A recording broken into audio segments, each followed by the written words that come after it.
না এই জায়গায় একটু দোয়ার মারছে এই জায়গায় একটা দোয়ার মারছে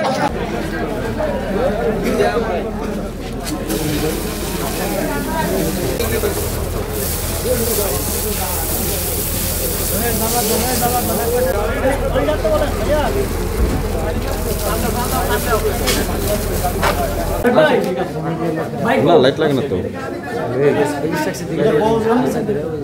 ওনার তো আগে এনে ভাঙছে আমরা তো ওই জায়গায় ছিলাম এনে ভাঙছে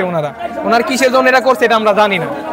ওনারা আইসে মনে করেন যে আমাদের হুন্ডা মুন্ডা ওই যে কটা হুন্ডা দেখছেন আমাদের এই সাইডে আসছিল হুন্ডা টাইনে নিয়ে যায় না রাস্তায় পুরা দিয়ে দিছে হুন্ডা অফিসের ভিতরে মনে করেন জেরে পাইলো হ্যারি পিটাইলো আর হলো চেয়ার সুর ভাঙা শুরু করে দিল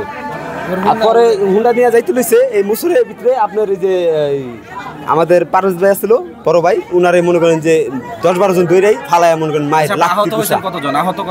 আহত আমরা 4-5 জন হইছি 4-5 জন আমরা মোট হসপিটালে 2 জন আছে ও হইলো খুব খাইছে ও হসপিটালে আছে আর একজন হলো আপনার ওই ওর বেশি খালি যে ঠ্যাঙ্গে এই বাড়িতে ছিল এই বাড়িতে তাই ও আটা পারেনি ও গেছে বাসায় ছিল দেশীয় বা বিদেশি অস্ত্র দেশীয় অস্ত্র বলতে আর অগ্রসর ছিল হকি স্টিক ছিল লাঠি ছিল আর চাইনিজ কুড়াল ছিল চাইনিজ কুড়াল এই চাইনিজ কুড়াল আর হলো আপনার ইয়া ছিল আর কি জানি আসলো একটা কোমরের ভিতরে কিন্তু আমি খেয়াল করি নাই কা ও কোমরের ভিতরে কিছু একটা আছে ওনারাও যদি দানি শীষের প্রতিক্রিয়া তাহলে আমার কেন মারলো আমরা তো দানি শীষে বুদ্ধ দিব তাহলে কেন মারলো আমাকে মানে পূর্বে কোনো শত্রুতা ছিল না না না পূর্বে কোনো শত্রুতা নাই আমাদের সাথে একটা দল ও মানে দলের 10-15 জন ওরা যাচ্ছিল একটা ক্যাম্পিং থেকে ওরা রাখালিয়া চালা থেকে ফিরছিল তো ফেরার পথে ওইখানে আমাদেরই ওই পেপার নজরুল নামে এবং তার ভাই সে হল একজন সন্ত্রাসী তাদের হাতে ওই দেশীয় অস্ত্র নিয়ে আমাদের ছেলেপেলেগুলোর উপরে আতর্কিত হামলা করে যেটা অত্যন্ত নিন্দনীয় বিষয় এবং ওইখানে আমার 6 জন ছাত্রদলের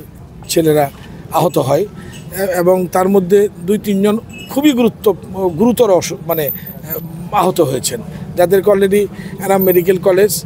তানহা মেডিকেল কলেজ এবং কিছু গভর্নমেন্ট মেডিকেল কলেজে আমরা রেফার করেছি এবং তারা চিকিৎসাধীন আছে এবং যারা এনাম মেডিকেলে ভর্তি আছে তাদের অপারেশন লাগবে এবং সিরিয়াসলি ইনজোর্ড তো এই বিষয়টাকে 12টা মোটরসাইকেল আমাদের পুড়ে ফেলেছে এবং মোটরসাইকেলগুলো Yamaha version 3 Yamaha version X তারপরে আপনার হলো কী বলে এটাকে ওই যে দামি মোটরসাইকেল যেটা 5 লক্ষ টাকা R15 সুতরাং এই জাতীয় মোটরসাইকেল 12টা মোটরসাইকেল পুড়ে ফেলছে আমরা চেষ্টা করতেছি তাদের চিকিৎসার জন্য আমাদের যেটা বললো 10-12 জন ছেলেপেলে আহত হয়েছে এবং 12টা মোটরসাইকেল পুড়িয়ে দেওয়া হয়েছে তারা নির্বাচনিক প্রচারণায় তারা গেছিল আমাদের আগামী মঙ্গলবারে একটা বড় র্যালি দিয়েছি আমরা সেই র্যালির মূলত এই প্রচারের জন্য তারা জায়গায় তারা হলো এই মানুষের সাথে গণসংযোগ করার জন্যই তারা গেছিল তারা ফেরার পথে এখানে নজরুল সেও আমাদের দলই করে যুবদলের সাথে জড়িত জেলা যুবদলের সাথে জড়িত নজরুল এবং নজরুলের ভাই এই 2 জনে আপনি ফেসবুকেও দেখবেন নজরুলের ভাই উপেন সে গালাগালি করতেছে তো নজরুল এবং নজরুলের ভাইয়েরা এই হামলাটা করে আমাদের ছেলেপেলেরা তখন মোটরসাইকেল ফালিয়েই তারা দৌড়িয়ে যায় এক বাড়িতে সেইখানে বাড়িতে ধরেই তাদেরকে পিটানো হয় এবং তারপরে যে পুলিশ তাদেরকে হলো এই উদ্ধার করে আমরা এটা নিন্দা জানাই এটা আমাদের প্রার্থীর পক্ষে থেকে আমরা বলতে চাই এটা